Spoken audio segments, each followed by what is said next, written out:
Sesaat lagi kita akan menyimak materi pembelajaran pendidikan agama Islam.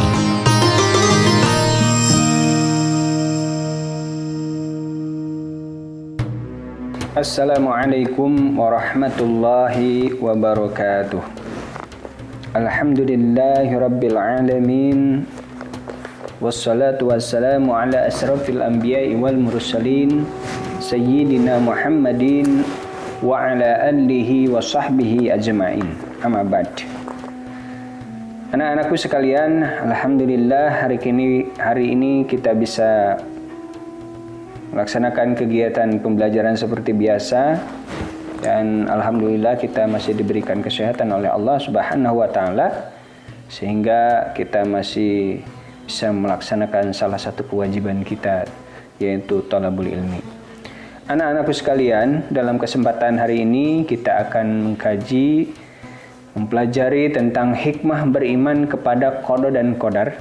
Sebagaimana kita pelajari pada pertemuan yang lalu, bahwa sesuatu yang baik dan sesuatu yang buruk itu berasal dari Allah Subhanahu wa taala, tetapi hikmahnya akan kembali kepada kita selaku umatnya, dan Allah tidak membutuhkan apa yang kita lakukan. Ketika Allah memerintahkan agar kita beribadah kepadanya, maka kebaikan dari hasil ibadah itu kembali kepada kita sebagai umatnya yang melaksanakan. Allah tidak membutuhkannya. Ya.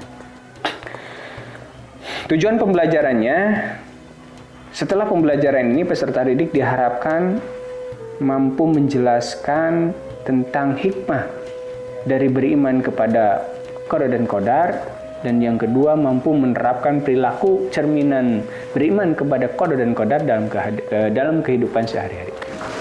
Baik, sebelum kita lanjutkan, kita awali kegiatan pembelajaran ini dengan pembacaan basmalah bersama-sama. Bismillahirrahmanirrahim.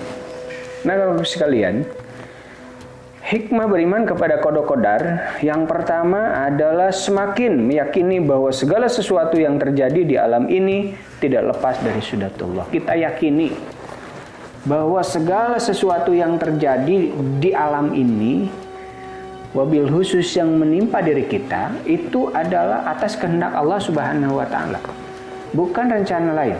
Ya. Yang pertama, sunatullah. Ada sunatullah. Sunatullah itu adalah hukum alam. Hukum alam itu sebab akibat. Ya. Ada sesuatu yang baik, ya, maka akan menghasilkan sesuatu yang baik. Sesuatu yang buruk, maka akan menghasilkan sesuatu yang buruk. Ya. Ketika kita ingin menjadi orang yang baik, maka berperilakulah baik atas perintah Allah. Ketika kita ingin menjadi orang yang buruk, maka berperilakulah buruk, itu pasti buruk. Walaupun orang yang berperilaku baik hasilnya kelihatannya buruk, itu sebetulnya baru kelihatannya saja buruk. Ya, mungkin menurut kacamata Allah itu baik, ya, seperti itu. Karena kadang kalau di dunia kita suka tertipu, ya, di dunia ini terkadang kita suka tertipu oleh perbuatan orang. Ya. Kelihatannya bagus, padahal menurut kacamata Allah, menurut hukum Allah jelek, ya, itu. Naudzubillah, mudah-mudahan kita terhindar dari hal-hal yang seperti itu. Ya, sunatullah, hukum alam. Ya, ada sebab akibat. Ya. Yang kedua, semakin termotivasi untuk senantiasa berikhtiar dan berusaha lebih giat lagi dalam mengerjakan cita-citanya. Allah Subhanahu wa taala berfirman, A'udzubillahi minasyaitonirrajim, Innallaha la yughayyiru ma biqaumin hatta yughayyiru ma bi anfusihim. Allah tidak akan merubah suatu kaum kecuali Dia merubahnya dengan sendiri. Jadi kalau kita kaji ayat tersebut, ternyata ketika kita ingin mendapat, Allah Subhanahu wa taala memberi kebebasan kepada kita. Kebebasan untuk beraktivitas, ya. Kalau mau baik, berbuatlah baik. Kalau mau kaya, berusahalah. Kalau mau berhasil, berusaha. Ya. Orang lain itu tidak akan membuat orang lain berhasil, tetapi yang membuat berhasil adalah diri kita sendiri. Al-uzrah biqadril masaqah, ya. Pahala itu bagaimana tingkat kesulitan ketika dia mencari pahala itu. Ya. Jadi kalau usahanya sulit sekali, betul-betul, maka insya Allah hasilnya juga akan bagus. Tapi kalau cuman sederhana saja, maka hasilnya juga sederhana. Yang ketiga, meningkatkan keyakinan akan pentingnya peran doa bagi keberhasilan sebuah usaha. Ingat, dalam Islam itu saya pernah menyampaikan, Islam bukan hanya agama teori, bukan teori saja, tapi harus ada usaha. Ya. Yang dimaksud teoris ini begini, ya. Jadi ketika kita punya satu amalan, ya, doa lah katakan. Doa itu harus dilakukan dengan dua cara. Satu, doa secara nyata. Doa itu kan meminta. Satu, meminta dengan nyata. Yang kedua, meminta hakikat berdoa kepada Allah dengan ucapan.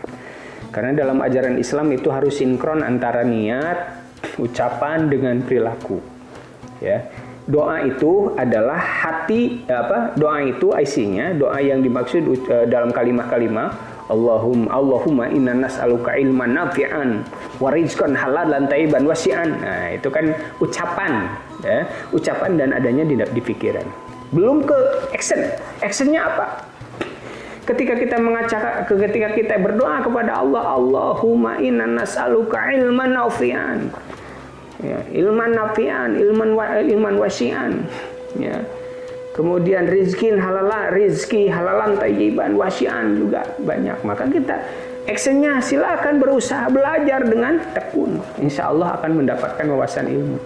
Sering membaca, berusaha, bekerja, insya Allah akan mendapatkan rizki.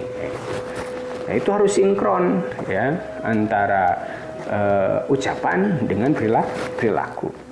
Orang yang beriman kepada qada qadar pasti dia akan termotivasi untuk bekerja keras, ya. Kemudian yang keempat, meningkatkan optimisme dalam menatap masa depan, ya. Dengan ikhtiar yang sungguh-sungguh, ya, hampir sama ikhtiar, ya, ikhtiar itu berusaha, bersungguh-sungguh, ya. Orang yang bersungguh-sungguh kemudian hasilnya nanti diserahkan kepada Allah Subhanahu wa taala. Tawakal, ya. Tapi yang dimaksud tawakal itu bukan kumeok memeh dipacok begitu. Atuda, ya, seperti itu. Atuda ya. Atuda kuring mate bisa gitu, ya. Itu kan tidak benar itu. Tapi harus berikhtiar dulu, ya. Cari jalan, ya.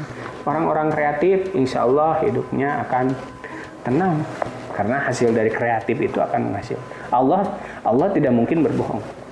Innallaha la yughayyiru ma biqaumin hatta yughayyiru ma bi anfusihim. Kalau dirinya mau merubah insya Allah, ya, tapi yang merubahnya yang betul-betul. Karena ada yang betul-betul, ada yang kelihatannya betul-betul. Kalau yang kelihatannya betul-betul belum tentu betul-betul menurut Allah Subhanahu wa taala.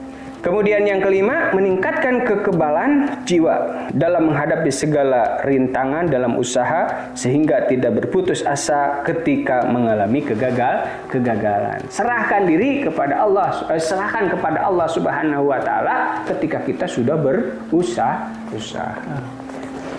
Jadi kalau misalkan gagal satu kali, coba lagi. 2 kali gagal, coba lagi. 3 kali gagal, bodoh berarti sama. Bukan bodoh, ya, coba lagi, ya, karena kegagalan itu kan bisa menjadi awal dari kemenangan, ya. Tapi kalau misalkan baru 1 kali dicoba nges eleh, jangan harap Anda menjadi orang yang berhasil, ya, jangan harap.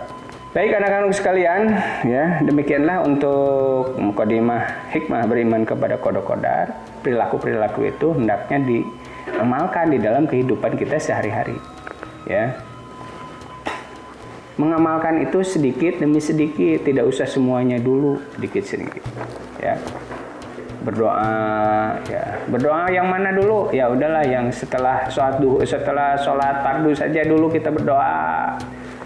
Wirid lah gitu, ya. Itu kan wirid itu doa semuanya, ya. Amalkan dulu itu, minimal kita membaca subhanallah, alhamdulillah, Allahu akbar, la ilaha illallah, minimal itu dulu lah. Baru nanti ke yang lainnya. Ya minimal di ujung malam dulu lah, ujung malam menjelang malam. Baru nanti ke sholat malamnya. Jangan sampai sholat malamnya setahun sekali gitu.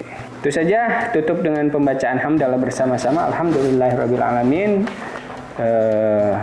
Itu saja untuk materi kita hari ini. Silahkan dikaji, dipelajari. Mudah-mudahan jadi wawasan ilmu.